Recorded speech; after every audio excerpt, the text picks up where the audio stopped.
U.S. airstrikes in Yemen have raised international concerns. The targets were military installations belonging to the Houthi rebels, but local reports claim dozens of civilians have been killed. The Washington Post reported on the 4th that the U.S. military had airstrikes on a facility in northwestern Yemen. On the 28th of last month, the target of the attack was a military base operated by the Houthis, an armed rebel group supported by Iran. However, the Houthis immediately refuted the claims. They claimed that the location of the airstrike was not a military facility, but a detention facility for African immigrants, and that at least 68 people were killed and dozens were injured.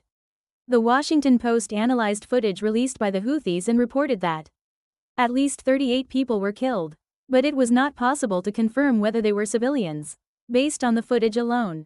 The United Nations also released a statement regarding the incident. They stated that the facility that was hit was previously a military barracks, but was recently being used as an immigrant detention facility.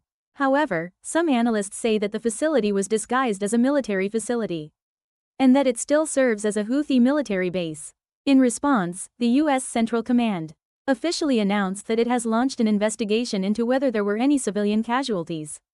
To date, the U.S. military claims that it has eliminated hundreds of rebels, including the Houthi leadership. In fact, this is not the first time that this airstrike has been controversial. In January 2022, the same facility was also attacked by Saudi Arabian forces, killing 91 people and injuring 236. At the time, Saudi Arabia also claimed legitimacy, on the grounds that it was a military target.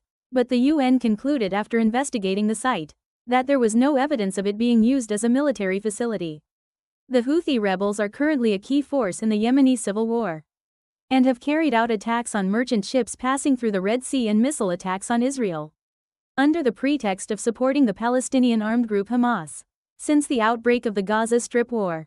Accordingly, the U.S. re-designated the Houthis as a foreign terrorist organization in March, and has been conducting over 800 airstrikes.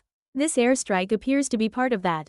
However, repeated claims of civilian casualties and criticism from the international community are raising serious questions about whether the U.S. Middle East strategy is effective and justified.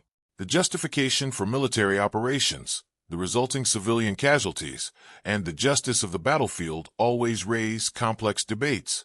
Even now, a painful price is being paid under the skies of Yemen to find the answer.